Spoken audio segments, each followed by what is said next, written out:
Bom, caiu a bateria do celular. Não tinha visto que estava acabando a bateria. E ele desliga automático. Mas eu vou continuar fazer 2 vídeos do Antigo Testamento. Até mesmo porque 1 hora, né? Já tá bem cansativo. 1 hora quase. E precisa entender melhor, né? Dar aquela pausa. Mas é bom ler completo pra gente poder ter uma noção exatamente o que aconteceu no Antigo Testamento. Eu parei deixa eu ver, no exílio, 586, 588 a.C., né?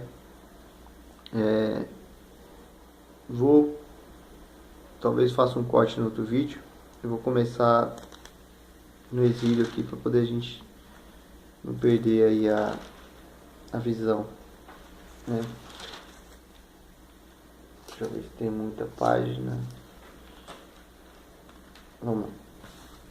Ó, ao contrário da experiência do Reino do Norte de Israel, o povo de Judá era... Acho que é melhor. Era, em sua maioria, autorizado a manter sua distinção cultural e religiosa. Mesmo no exílio, nenhum esforço em larga escala foi feito para repovoar a terra de Judá com estrangeiros. Foi durante o exílio que o povo de Judá veio a ser conhecido como judeus. Eu estava comentando com vocês que eu não sabia. Esta época do exílio gerou um grande impacto em praticamente todos os aspectos da vida israelita. Só os pobres foram deixados em Judá, e o sistema dos rituais de sacrifício cessou essencialmente. Ao mesmo tempo, muitos daqueles que foram levados para o exílio tornaram-se um tanto prósperos, até mesmo ocuparam cargo de significativa importância no poder político dos governantes e seus conquistadores. Daniel e seus amigos foram preparados para fazer parte da corte real. E Daniel foi um conselheiro íntimo de vários governantes babilônios e persas. O Império Babilônico foi o império que conquistou Judá e levou os judeus para o exílio. Mas, pouco tempo depois, os próprios babilônios enfrentaram uma ameaça militar. O poderoso Império Persa do Norte estava crescendo e eventualmente conquistou a Babilônia e quase todo o mundo conhecido na época. A Pérsia tinha uma postura diferente da Babilônia em relação aos povos conquistados, que resultou no fim do período de exílio para os judeus. O retorno e diáspora. 538 e até o ano 6 a.C. Ciro, o rei da Pérsia, capturou a Babilônia em 539 a.C. Desculpa. Absorveu o Império Babilônico em seu vasto domínio, a fim de cultivar a gratidão e lealdade de seus súditos. Ciro decretou rapidamente que aqueles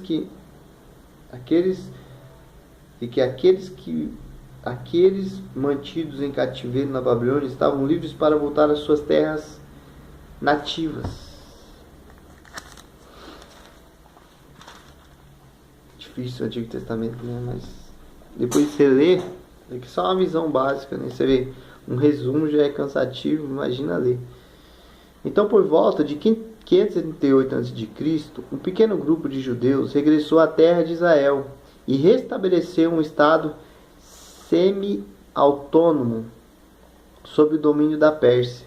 Eles prepararam um altar, restituíram sacrifícios diários e também reconstruíram o templo, como atestam as memórias de Esdras e Neemias.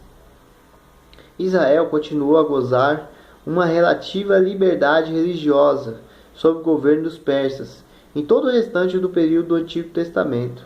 Apesar de haver ocorrido ocorrido ocasionais períodos de opressão. No entanto, nem todos os judeus voltaram para a terra prometida.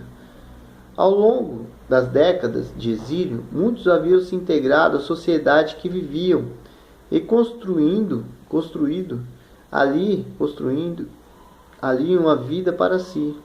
Com o tempo, a língua hebraica veio a ser substituída pelo aramaico, a língua dominante na terra do exílio. Isso daqui também eu não sabia. O aramaico veio na terra do... Era o hebraico e o aramaico. Eu achei que via primeiro. Que legal. Como principal língua falada entre os judeus, e muitos judeus começaram a se casar com pessoas de povos estrangeiros, locais e estrangeiros locais, e as considerar seu local de exílio como seu lar permanente. Essa grande população de judeus que viveu permanentemente fora da terra prometida, mantendo algum grau de distinção religiosa e cultural, é referida como a diáspora, dispersão. Alguns, como Daniel, Mardoqueu e Esther, continuaram a servir a Deus com fidelidade, mesmo ocupando posição de destaque e estando longe da terra de Israel. Com o passar do tempo, mais e mais judeus optaram por voltar para casa. Alguns judeus até mesmo deixaram posições importantes para fazê-lo, como Neemias, que era o copeiro do rei. Bom, vamos pular para outra parte. Período intertestamentário.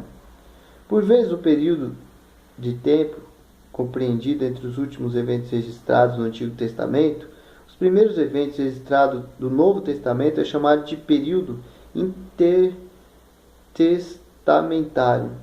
Os cristãos costumavam pensar nesse período como uma época envolta em um mistério e obscuridade.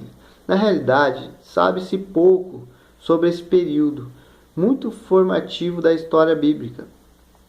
E a compreensão desses eventos pode nos ajudar a compreender melhor o Novo Testamento.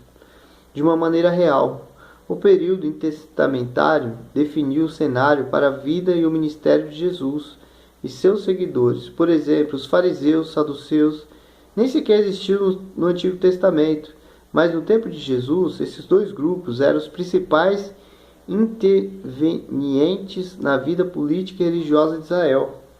Tanto que Jesus gastou tempo e energias consideráveis condenando-os e instruindo seus discípulos a não seguir exemplos deles.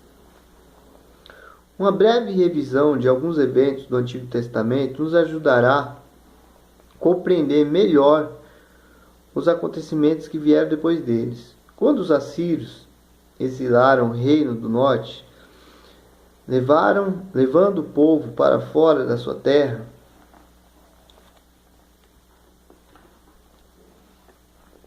e trouxeram o povo estrangeiro de terras para Israel, a fim de evitar a possibilidade de uma revolta unificada.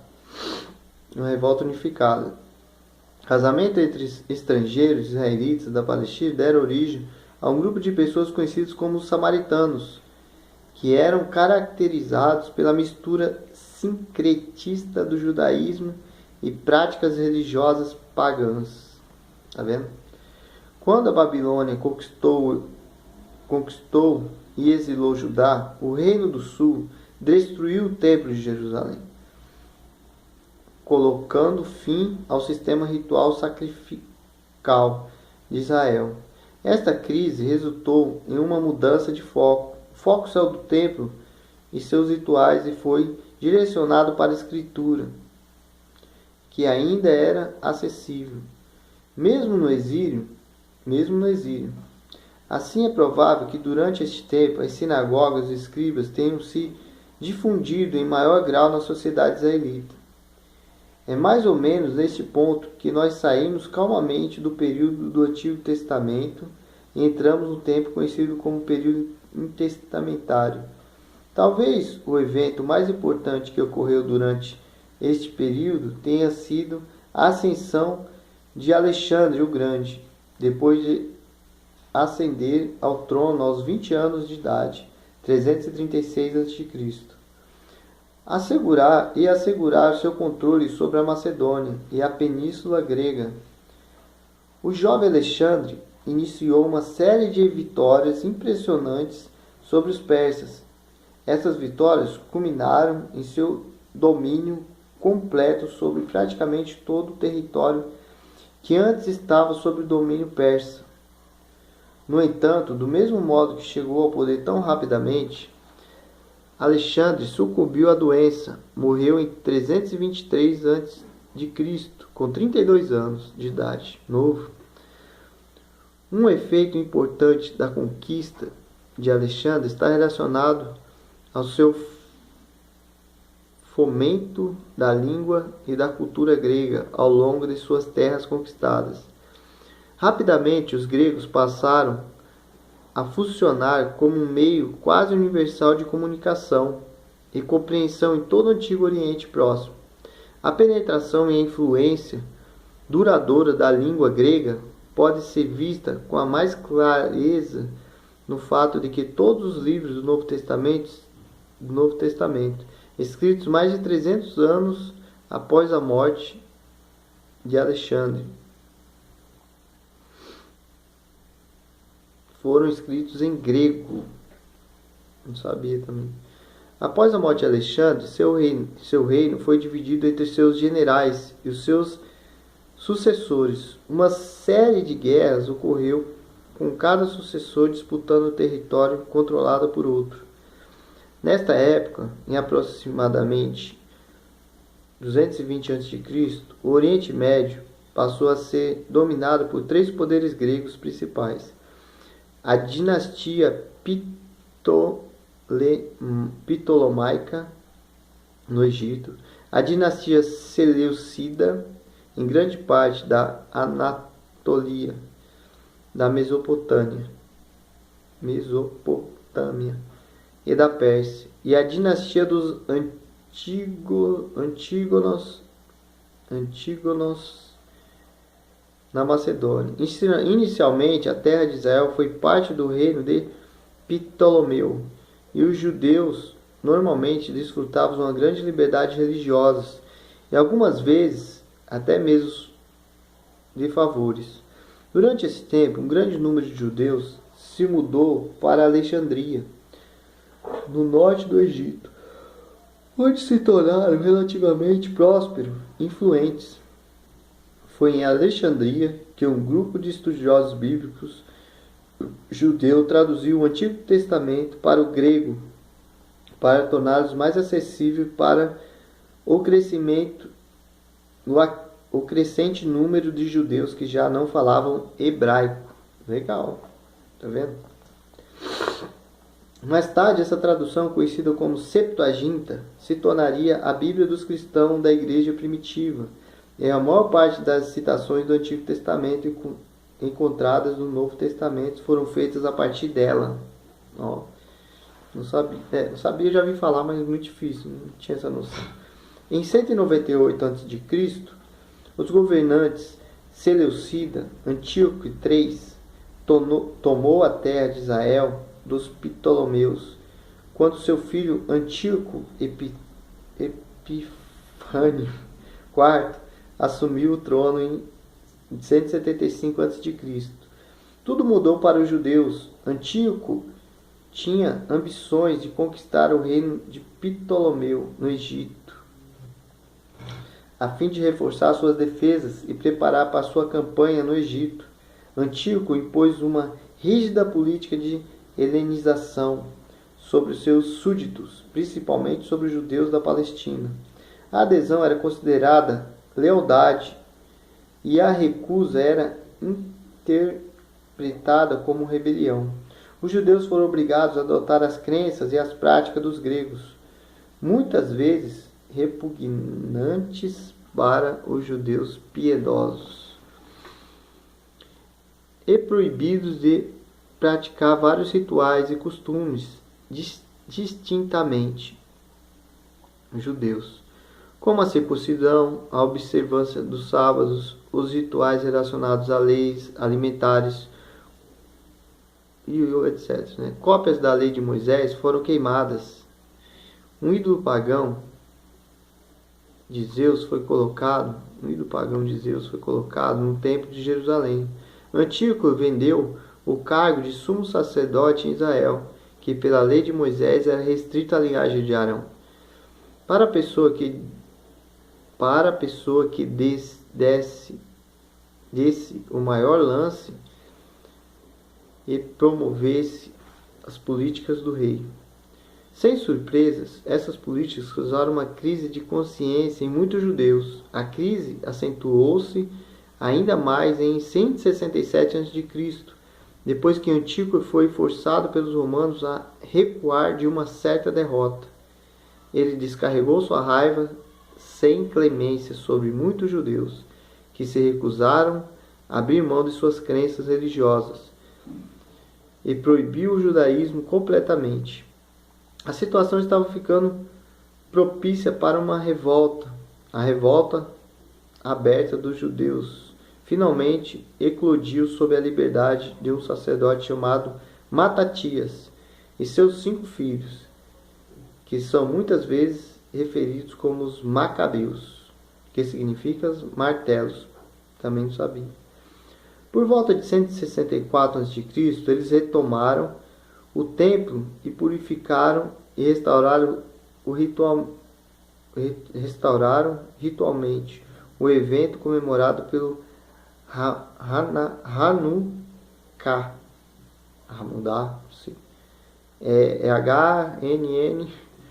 H difícil. A festa da dedicação.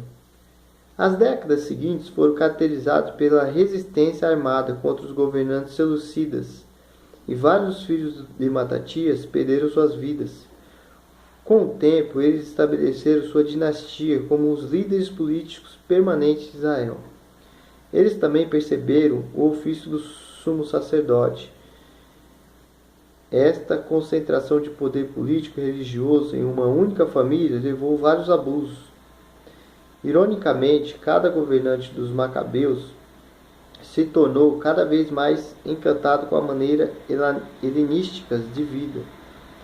Tudo isso levou à dissensão entre os judeus e o surgimento de várias seitas e partidos diferentes de ponto de vista sobre essas questões.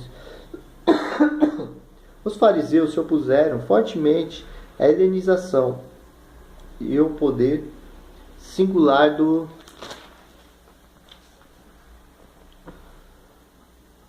governante.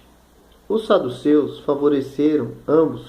Outros ainda, como a comunidade de Quinru, rejeitaram totalmente a dinastia dos Macabeus e consideravam o sistema do templo completamente corrupto. Sendo assim, retiraram para suas próprias comunidades. O governo dos Macabeus sobre Israel continuou até 63 a.C., quando o crescente Império Romano finalmente envolveu Israel, e a independência judaica chegou ao fim, por volta de 39 a.C. Um jovem idumeu, chamado Herodes, foi nomeado rei da Judéia pelo Senado romano. Herodes, o Grande, provou ser um líder extremamente sagaz, um edificador habilidoso, incluindo a remodelação completa do Templo de Jerusalém. Mais ferozmente brutal contra aqueles que se opunham a ele. Até o fim do período intertestamentário, as comunidades judaicas distintas podiam ser encontradas por todo mundo conhecido, e cada uma teria sido obrigada a se adequar a um comportamento compatível com o povo de Deus, para continuar a viver em obediência, fiel às leis, em meio ao ambiente cultural singular que viviam. Em tudo isso, também continuou existindo uma esperança crescente de um Messias ungido o instrumento escolhido por Deus para libertar e restaurar o seu povo.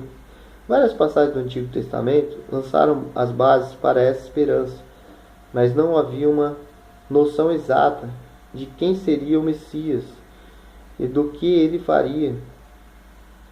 Existiam tantas interpretações sobre isso quanto as comunidades do povo de Deus. Vamos ver, acho que vai.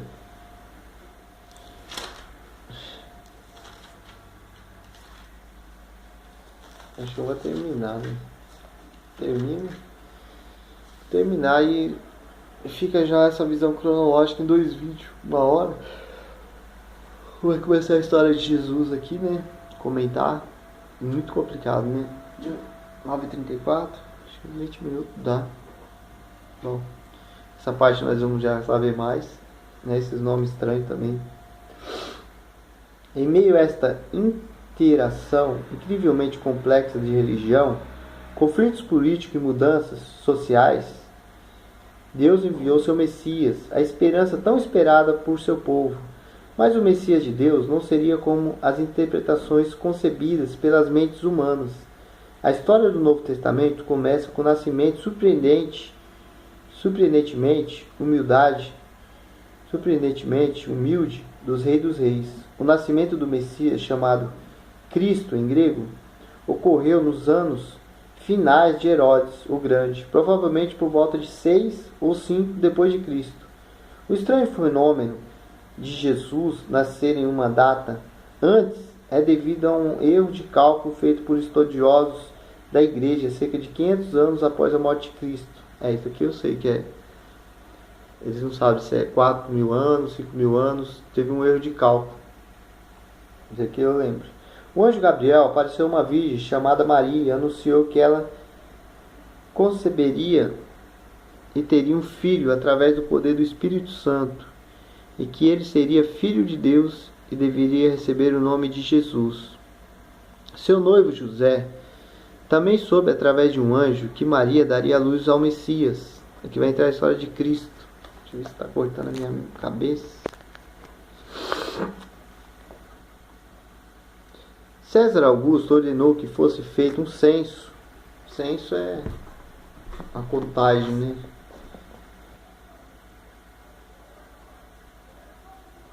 Para mensurar todos o mundo romano. Então José viajou com Maria a Belém, a cidade de seus antepassados.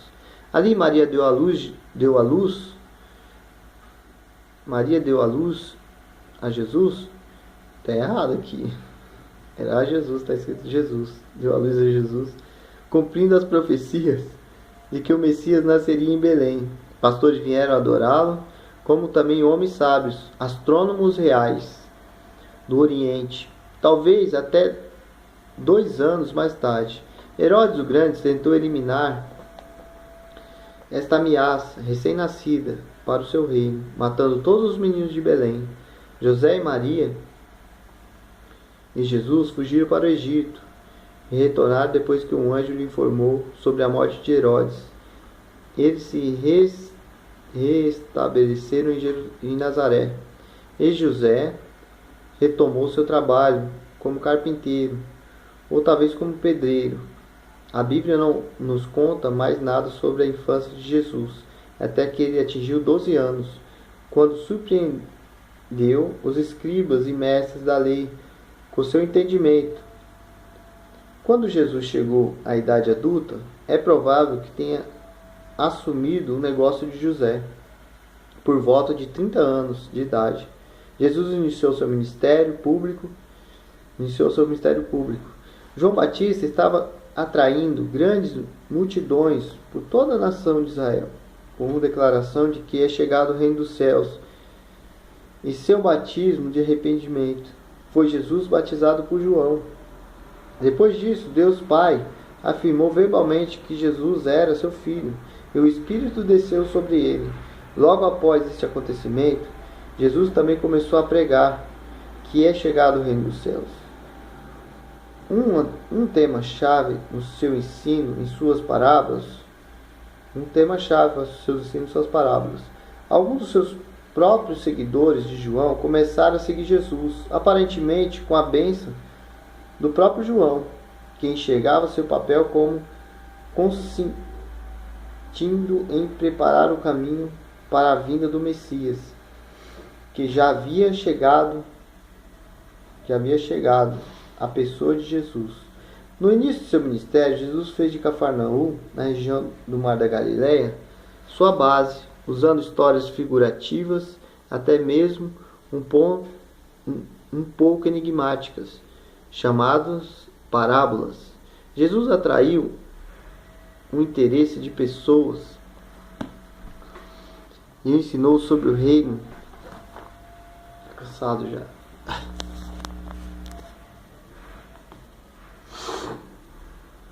De pessoas, ensinou sobre o reino. Ele também curou muitos enfermos, expulsou demônios e realizou muitos milagres, que demonstraram o seu poder divino e forneceram uma amostra da vida do reino dos céus. Ele começou a atrair grandes multidões de seguidores. Jesus selecionou um grupo especial de 12 discípulos para segui-lo, onde quer que fosse. Vários desses homens haviam sido pecadores, incluindo Pedro, André, Tiago e João. Estes homens permaneceram com Jesus durante todo o seu ministério e presenciaram seus ensinamentos, suas ações, da forma mais próxima possível. É provável que o ministério de Jesus tenha durado pelo menos 3 anos. Os anos iniciais foram marcados pela popularidade crescente e o último ano foi caracterizado pelo aumento da dissensão e até mesmo da animosidade. Ao longo do seu ministério, Jesus sempre condenou 2 grupos específicos de líderes religiosos, os fariseus e os saduceus. Esses 2 grupos tinham pontos de vista muito diferentes uns dos outros, tanto no aspecto religioso quanto no aspecto político.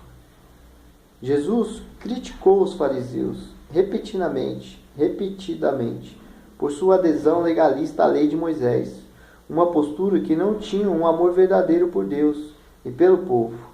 Jesus expôs a compreensão defeituosa que os saduceus tinham das Escrituras e do poder de Deus. Às vezes, ele englobou os 2 grupos em suas condenações.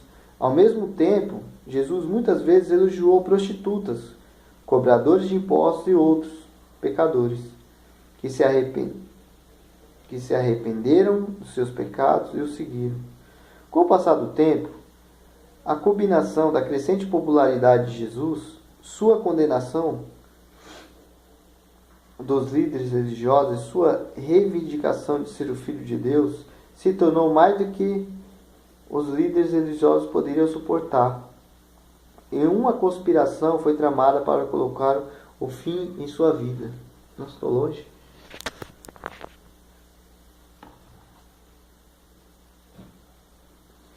Perto do final do seu ministério, Jesus começou outra jornada, indo da Galiléia, que é do norte de Israel, para Jerusalém, no sul, para celebrar a Páscoa com seus discípulos.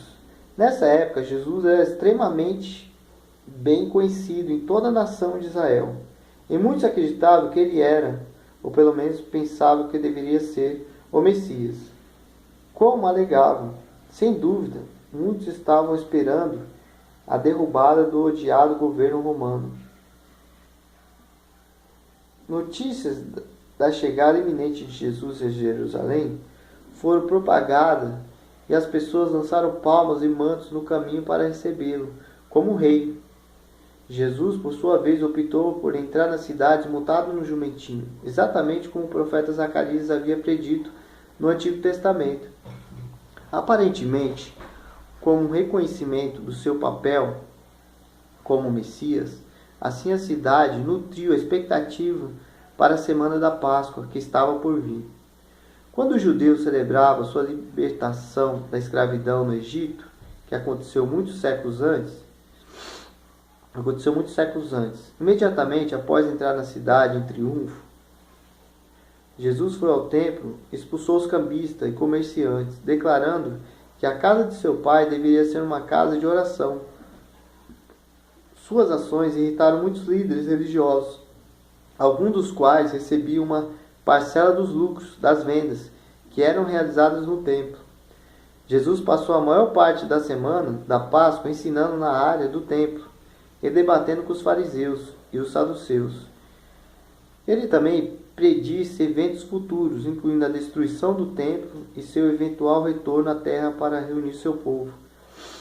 Em algum momento da semana, Judas Iscariote, um dos 12 discípulos mais próximos de Jesus, concordou em trair Jesus e entregá-lo aos líderes religiosos por 30 moedas de prata.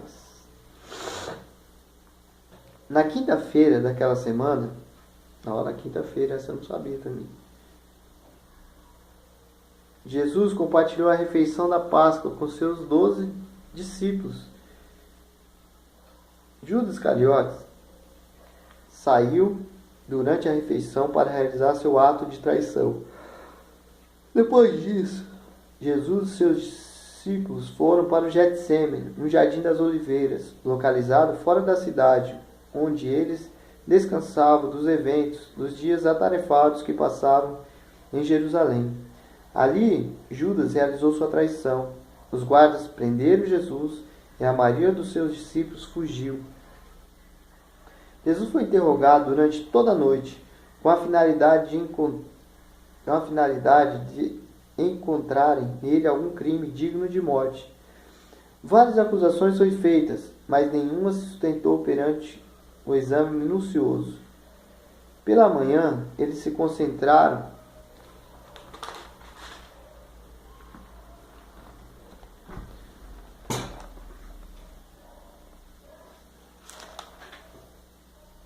na própria reivindicação de Jesus de ser o Messias.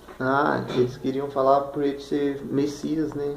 Nesse ponto ele pecava e ele é digno de morte, a fim de acusá-lo de traição contra Roma. Eles o levaram a Pôncio Pilatos, o governador romano, que detinha o poder final para sustentar alguém à morte, e acusaram Jesus de traição. Pilatos sabia que os verdadeiros motivos dos líderes não tinham nada a ver com a lealdade a Roma, mas no final concordou e condenou Jesus à morte por crucificação. Depois de Jesus ser submetido a vários abusos, espancamentos e ridicularizações por parte dos soldados romanos, foi pregado em uma cruz e colocado em exposição pública como elemento dissuasor para todos os que pudessem considerar cometer o crime de traição contra Roma. A acusação de Jesus foi cravada no alto da cruz. Este é Jesus, o Rei dos Judeus. Jesus continuou a sofrer na cruz até a cerca das 3 horas da tarde, quando clamou com grande voz: "Está consumado", e morreu. Pilatos permitiu que um homem rico chamado José de Arimateia sepultasse o corpo de Jesus em seu próprio túmulo, nas proximidades do local da crucificação. Pelo fato de o sábado estar chegando, o corpo de Jesus foi colocado rapidamente no túmulo, sem ser tratado com as especiarias próprias de sepultamento. Eu não sabia. Para mim é que tinha sido tratado, mas eu acho que não.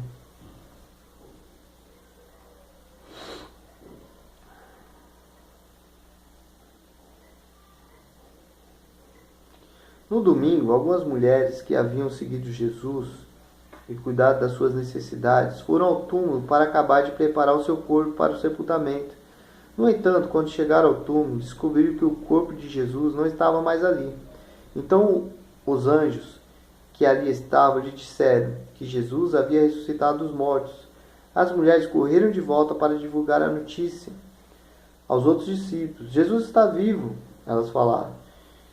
Durante os 40 dias que sucederam sua ressurreição, Jesus apareceu a vários discípulos em diferentes ocasiões, confirmando que havia ressuscitado dos mortos, dando-lhe mais instruções e ensinamentos e ordenando que saíssem e fossem as suas testemunhas, contando sobre ele as pessoas e todos os lugares. E ele disse para os seus discípulos: permaneçam em Jerusalém, e não em sua área residencial, que é a Galileia, até que o Espírito viesse e os enchesse de poder.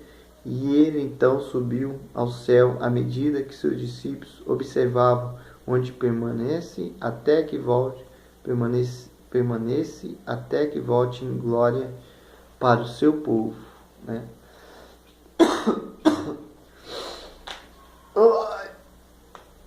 Bom, queria começar a história da igreja, tá acabando. Vou terminar porque aí fica 2 vídeos, né? A igreja 30 depois de Cristo. Já rodamos 5.000 anos, hein? Então demora mesmo.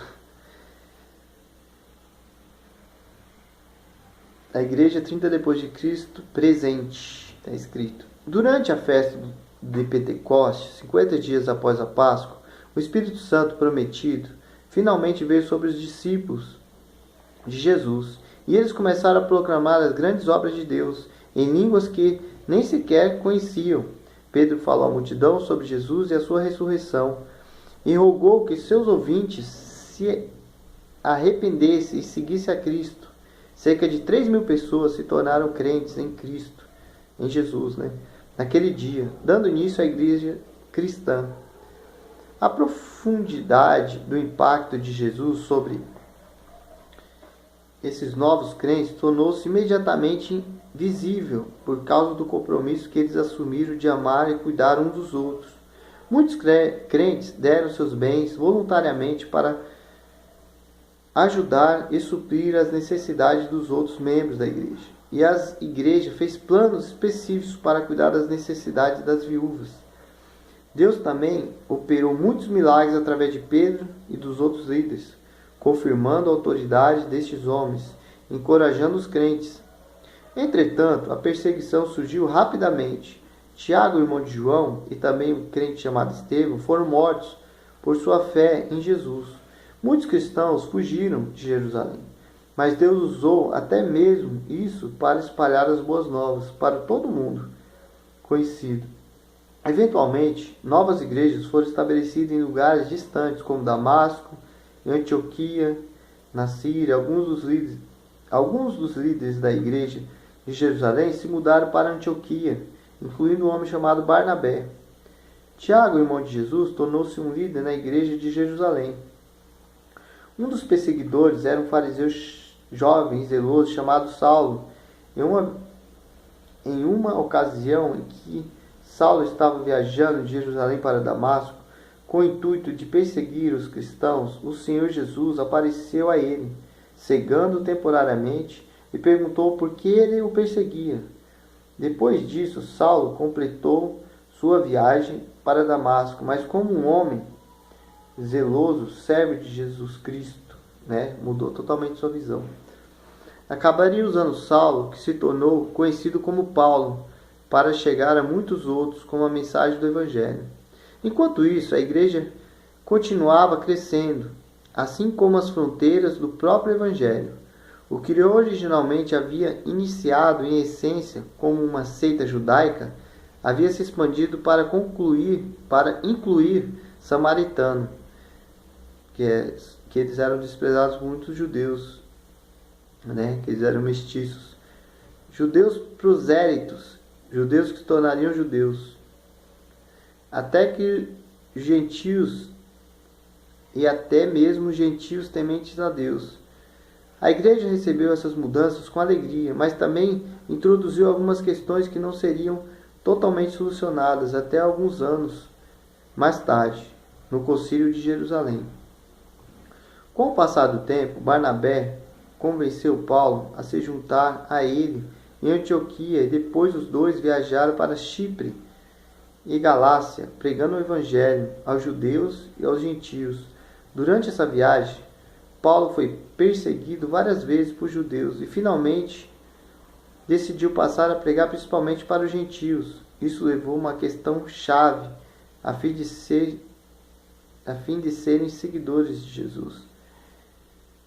Estas nações precisavam aderir às leis de Moisés? Não há pergunta, né? O texto está falando. Ou seja, essas nações precisavam se converter ao judaísmo, incluindo passar pela circuncisão e seguir rigorosamente as leis alimentares dos judeus, antes de se tornarem cristãos, né? Logo após Paulo e Bernabé terem regressado da sua viagem, os líderes da igreja de Jerusalém realizaram um conselho para tomar uma decisão a respeito dessa questão. Depois de alguma discussão, os líderes concordaram que os crentes gentios não precisavam ser circuncidados, nem se tornar judeus convertidos a fim de se tornarem cristãos. Eles eram cristãos de pleno direito, assim como os crentes judeus.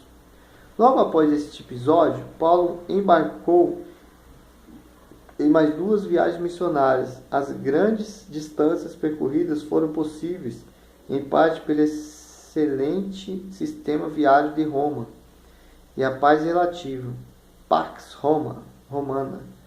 Devido ao poder inigualável de Roma na região, ao longo do caminho, Paulo estabeleceu igrejas em toda a Ásia Menor, Macedônia, Acaia, e várias das cartas e suas igrejas tornaram-se parte do cânon do Novo Testamento. No final da 3ª viagem missionária de Paulo, sua obra entre os gentios fomentou rumores e ira entre muitos judeus que eram zelosos pela lei de Moisés.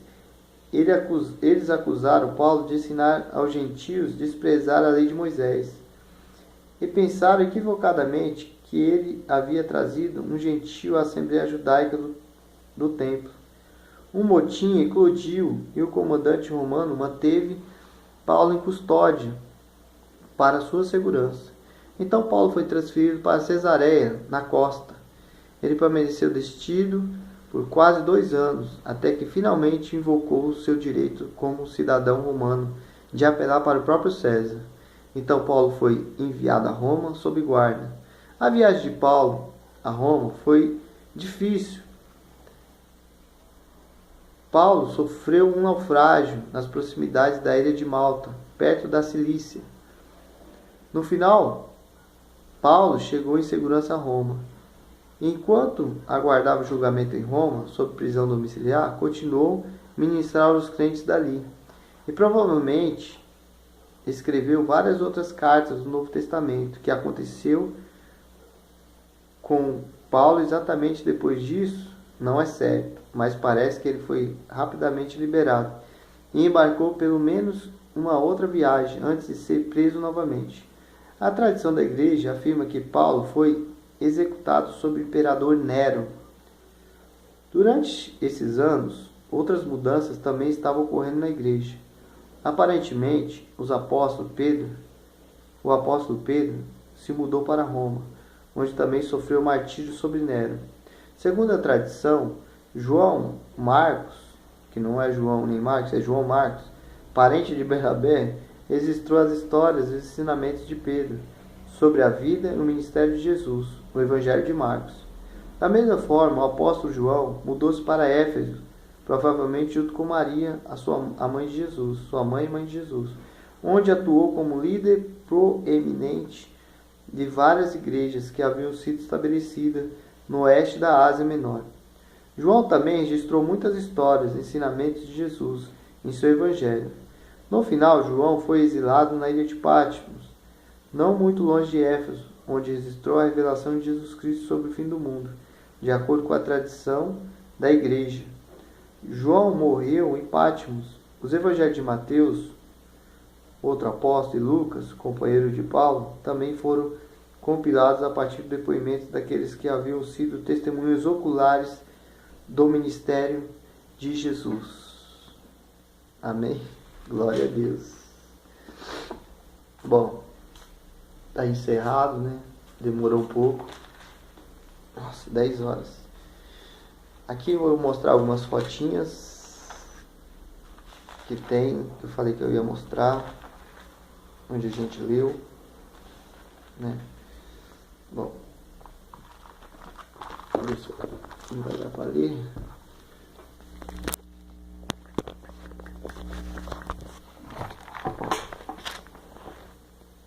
criação, onde a gente leu,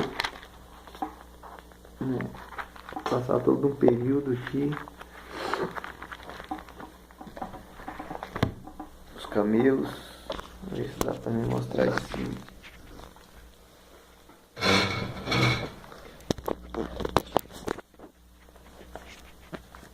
Os camelos.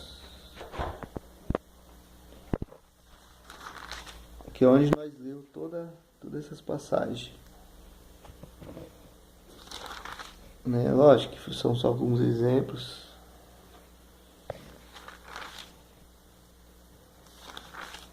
Alguns peixes. A cruz. Aqui é a parte dos templos, que é a corrida de Paulo. Essa parte aqui, eu não sei se eu vou gravar pra vocês, mas eu posso gravar, porque eu falei que ia fazer a Bíblia inteira, né? Só que essa parte aqui eu vou ter que fazer com uma filmagem melhor, assim. Ó, aqui vai falar o começo, tudo que nós leu. Família escolhida, nascimento de Israel e os tempos. Aqui é o tempo de Israel para baixo, e aqui o tempo, aqui é as coisas que aconteceram fora do povo de Deus, né? Tem até as mulheres da China aqui, muito legal. Mas aqui, ó, monarquia, nação fragmentada, tudo que nós leu. O exílio, não sei se dá pra ver aqui, ó, o exílio.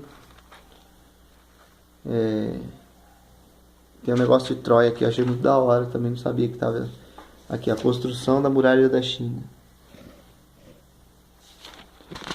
Aqui é a Septuaginta que nós lemos. Ó, depois eu vou ler de novo, só tô dando uma mostrada. A igreja, quando nasce, né? Roma inicia a construção do Coliseu. Bom, deu para entender, né? Firmeza, Pai do Senhor Jesus. Esse foi o vídeo de hoje. Depois no próximo vídeo eu vou colocar aquelas letrinhas e nós vamos partir para Gênesis. Cansativo, mas necessário. Pai do Senhor Jesus, Deus abençoe. Continue conosco. Se quiser passar para algum amigo que está começando a ler a Bíblia ou tem interesse de entender um pouquinho melhor, estarei aqui tentando passar para vocês aí o que a Bíblia está falando, né, no contexto geral, e a paciência. Faço isso pelo amor do Evangelho também, porque infelizmente temos pessoas deturpando o Evangelho. Orar, né? Está escrito na palavra que nos últimos dias seria pior, né? As pessoas queriam mais escutar aquilo que lhe agradasse, mas a verdadeira palavra as pessoas não iam querer saber. Então não vou me espantar se muitas pessoas não quiserem seguir e conhecer a palavra, né? No vídeo aqui ou ler a Bíblia, porque isso é bíblico, né? Nos nossos últimos dias agora, as pessoas só vão querer escutar coisas que agradem o seu próprio coração. Riquezas, fama, sucesso, e o amor se esfria. Por quê? Só queremos aquilo que é favorável a nós, né? Mas Jesus nos ensinou a amar uns aos outros. Por isso que eu estou fazendo esses vídeos. Amém? Não é para sucesso não. Que eu já tenho a vida que Cristo me deu, essa vida aqui que Jesus me deu. Se eu contar meu testemunho, que vai demorar muito, já sou grato. Se Ele resolver não permitir eu viver mais, eu já estaria muito satisfeito, né? Lógico que a gente nunca quer morrer, porque ninguém é hipócrita, mas já estaria muito satisfeito, tá bom? Eu sempre falo isso no final, para que nunca fique claro que a glória é minha, a glória é dele. Se um dia você estiver dando a glória para mim, eu peço para você desligar e não me seguir mais. Porque o intuito aqui é que você conheça mais o Senhor. Pelo menos mediante a sua palavra, né? O Senhor, ele tem sua multiforme graça, mas a regra é essa. É a Bíblia Sagrada. É o que a gente temos como a nossa base teológica. Amém? Pai do Senhor a todos. E até o próximo vídeo. Fui.